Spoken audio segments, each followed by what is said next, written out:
किसी भी व्यक्ति को अस्थमा की दिक्कतें, सांस की तकलीफें, बहुत ज्यादा सांस चढ़ता है, सीढ़ी आप चढ़ नहीं पाते हो, श्वसन तंत्र काफी ज्यादा कमजोर हो चुका है। तो आज जो मैं आपके साथ रेमेडी शेयर करूंगी उसे लगातार 3 दिन आपको करना है। 3 दिन करने में ही आपको फर्क महसूस हो जाएगा। आपका पुराने से पुराना अस्थमा क्योर होने लग जाएगा। सांस की तकलीफ में आपको आराम मिलेगा। बार बार एलर्जी हो जाती है या श्वास संबंधी जितने भी दिक्कतें होती है उनमें आपको 100% आराम मिलेगा। किसी भी व्यक्ति का श्वसन तंत्र काफी कमजोर है तो कुछ आपको लक्षण दिखाई देंगे, जैसे इनहेलर का प्रयोग वो लोग करते होंगे, बार बार सांस चढ़ती होगी, सांस फूलने लग जाती होगी, तो ये भी आप लक्षण देख सकते हैं। किसी को बार बार खांसी का संक्रमण हो सकता है, ऐसा लग सकता है कि सीना भारी हो रहा है, पीठ में दर्द महसूस होता है या सीने से गड़गड़ाहट की आवाज आती है, बार बार जुकाम हो जाता है, एलर्जी आपको परेशान करती है, बुखार का संक्रमण होने लगता है। अगर ये कुछ ऐसे सिम्टम आपको बार बार दिखाई देते हैं, इसका मतलब यह है कि श्वसन तंत्र काफी ज्यादा कमजोर है, लंग्स में किसी न किसी प्रकार का इन्फेक्शन है। अगर आपको इस प्रकार की दिक्कत रहती है तो इस रेमेडी को आप इस्तेमाल जरूर करें। यह 100% आपके अस्थमा की दिक्कत, श्वसन तंत्र को बिल्कुल सही करेगा। यहाँ पर आपको छोटी पीपल की आवश्यकता रहेगी। छोटी पीपली हमारे श्वसन तंत्र को मजबूत करती है, फेफड़ों को स्ट्रॉन्ग करती है और हमारे इसी प्रकार से जैसे गले की एलर्जी होती है, सर्दी जुकाम का इन्फेक्शन होता है, सब में अच्छे से काम करती है। आपको क्या करना है, 3 यहाँ पर छोटी पीपली का यूज करना है 3 दिन तक। जैसे 3 तो आपने छोटी पीपली ली है, लेकिन इसके लगातार एक एक पीस आपको नहीं लेना है। तीनों का आपको क्या करना है, जैसे कि आपको सबसे पहले दिन आधी छोटी पीपली का सेवन करना है, 3 का नहीं करना है। 3 तो आपको लेकर के रख लेनी है क्योंकि ये 3 दिन तक आपको चलानी है। अब आपने एक का टुकड़ा आधा कर लिया, उस आधे वाली छोटी पीपली का प्रयोग आपको सबसे पहले दिन करना है। उसका पाउडर आपको बना लेना है और उसे देसी घी के अंदर, गाय का देसी घी होता है, उसके अंदर मिक्स करके उसे अच्छे से चाट लेना है। इसे रात को सोते समय पर आपको करना है। पहली खुराक पहले दिन की आधी रहेगी। उसके बाद दूसरे दिन आपको क्या करना है, आधा हिस्सा तो वो आपने लिया है और एक हिस्सा और, यानी कि 1.5 डेढ़ का आपको क्या कर लेना है, पाउडर बना लेना है और उसे दूसरे दिन रात को सोते समय पर देसी घी, गाय का देसी घी के अंदर मिक्स करके उसे भी दूसरे दिन खा लेना है। अब आपके पास में 2 छोटी पीपली पूरी तरह से खत्म हो गई है, अब सिर्फ एक पीपली बची है। अब आपको तीसरे दिन सिर्फ एक पीपली का प्रयोग करना है और उसे भी उसी तरह से लेना है, उसका भी पाउडर बना लेना है और रात को गाय के देसी घी के अंदर मिक्स कर लेना है और उसे चाट लेना है। इस तरह से 3 दिन तक अगर आप इस रेमेडी को करेंगे तो कितना ही पुराना अस्थमा है वह भी पूरी तरह से ठीक हो जाएगा। चाहे कितना ही कफ बलगम जम रहा था वह साफ होने लग जाएगा, लेकिन कुछ परहेज के साथ में। सर्दी में आप इसका इस्तेमाल करते हैं तो ये और भी ज्यादा हमारे शरीर में बेनिफिट करती है। तो जैसे आपने छोटी पीपली का सेवन किया है, लगातार 3 दिन तक लिया है, तो आपको बहुत सारे परहेज करने रहते हैं।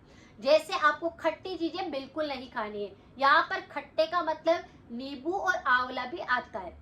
जब तक छोटी पीपली का सेवन कोई भी व्यक्ति करे तो आपको ध्यान रखना है कि खटाई बिल्कुल भी नहीं खानी है और रात को सोते समय ही इसे लेना है।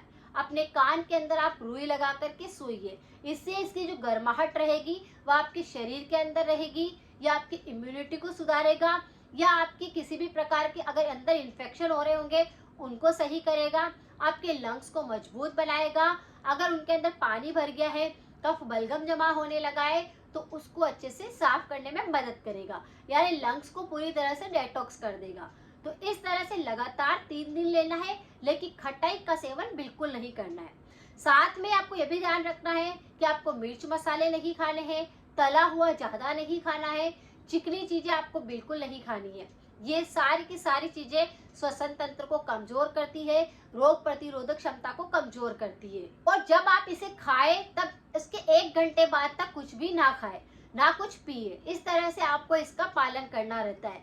जब आप छोटी पीपली का सेवन करते हैं तो हमें हमारे शरीर को अंदर से पूरी तरह से साफ करना है, बैक्टीरिया को खत्म करना है। इसीलिए हम इस छोटी पीपली को इस तरह से लेते हैं जो कि हमारे अंदर से आपको मजबूती मिलती है। अगर आपने लेने का तरीका सही ढंग से लिया और इसके लिए परहेज किए तो ये रेमेडी, आपके एक ही रेमेडी पुराने से पुराने अस्थमा, सर्दी जुकाम, एलर्जी, साइनस, कफ बलगम सबको पूरी तरह से साफ कर देगा। इसीलिए आपको ध्यान देना है कि आपको लगातार 3 दिन इस उपाय को करने के साथ में ही परहेज करने हैं। साथ में ही दिन भर के अंदर एक बार आपको गर्म पानी का सेवन करना है। जब भी आप गर्म पानी पीते हैं तो उसे घूट घूट करके आराम से पीते हैं, तो ये हमारे सर्दी जुकाम नहीं होने देता, इम्यूनिटी को स्ट्रॉन्ग करता है। अगर कफ बलगम जमा होने लगता है तो उसको मेल्ट करने में मदद करता है और पूरी तरह से हमें नाक से श्वास लेने में दिक्कत नहीं होती है। अगर किसी भी व्यक्ति को नाक के द्वारा श्वास लेने में तकलीफ होती है, मुंह से अगर ज़्यादा श्वास लेते हैं, यानी उनके फेफड़ों के अंदर किसी ना किसी प्रकार का इन्फेक्शन होता ही है।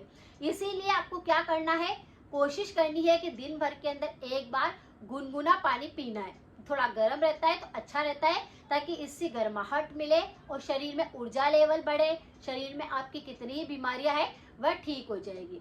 यह आंतों की सफाई भी कर देता है, पाचन को मजबूत करता है, जिसके कारण आपकी किसी भी प्रकार के त्रिदोष खराब नहीं होते, और जैसे ही तीनों दोष संतुलित रहते हैं तो आपको किसी प्रकार का इन्फेक्शन फिर नहीं होता। अगर आपको गले संबंधित काफ़ी सारे इन्फेक्शन होते हैं, बहुत सारे रोग होते हैं गले के, जो कि बदलते मौसम में होते हैं, एलर्जी के कारण होते हैं, या फिर बैक्टीरिया के इन्फेक्शन से होने लगते हैं, अगर आपको इस प्रकार की दिक्कत रहती है तो मेरे इस पर काफ़ी सारे वीडियो है, आप उनको देख सकते हैं, उनकी रेमेडी को अप्लाई कर सकते हैं, 100% इफेक्टिव है।